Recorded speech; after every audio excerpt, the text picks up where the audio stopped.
संगवारी हो मैं आज अपन मामा गांव में हम संगवारी हो है ना, तो क्या नाचो मैं तो अपन देखिए संगवारी हो कि मैं आज नहीं कल से आगे हम संगवारी अपन मामा गांव में है ना, शादी की किस टाइप के तैयारी करते नहीं संगवारी हो मड़वा दिन के है ना। तो रात के आप मतलब वीडियो दिखा नहीं पाए संगवारी कैसे टाइप के मड़वा नाचिए रात के और कैसे टाइप के मड़वा निंगन संगवारी हो है ना। एक कारण रही संगवारी हो, एक रीजन रही से है ना संगवारी हो। तो आप लोग रीजन बताऊँ संगवारी हो जरूर बताऊँ, और आप नहीं बताऊँ तो कौन बताऊँ है ना। तो संगवारी बात ऐसे भैया कि मैंने रात के एमडी मार के सोच दें संगवारी तेरा तो गेम बजाना पड़ेगा। एकदम पूरा होगी से यार क्या करूँ, एकदम ठल्ली हो गए और अपन आइटम से झगड़ा होगी संगवारी हो।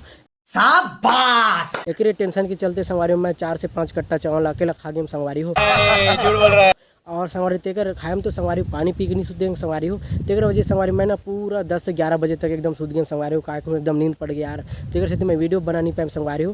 देखा आपने लापरवाही का नतीजा है। मोला क्षमा करो भैया, आप मतलब हाथ जोड़ के माफ़ी मांगता हूँ है ना।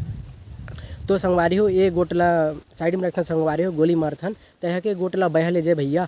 आज के पॉइंट में था संगवारी, आज के मुद्दा में आता है ना। तो संगवारी अपन वीडियो आगे देख के मसाला बने रहो संगवारी हो। आज के जो कार्यक्रम रही तो आज हम दिखा संगवारी वीडियो के माध्यम से और कैसे टाइप के नाची संगवारी हो के लड़की लड़का मना और कैसे टाइप के बाजा बजे ही और का कार्यक्रम हुई संगवारी आज से दिखाऊँ संगवारी पूरा डिटेल। तो संगवारी हो अपन वीडियो आगे एकदम मसाला बने रहो संगवारी एकदम दांत ला निपोर के भैया मुँह कान धो के और डीजे ईयरफोन लगा के चालू करके। तो चलो भैया बिना बकवास कर एकदम आगे बढ़ते संगवारी हो।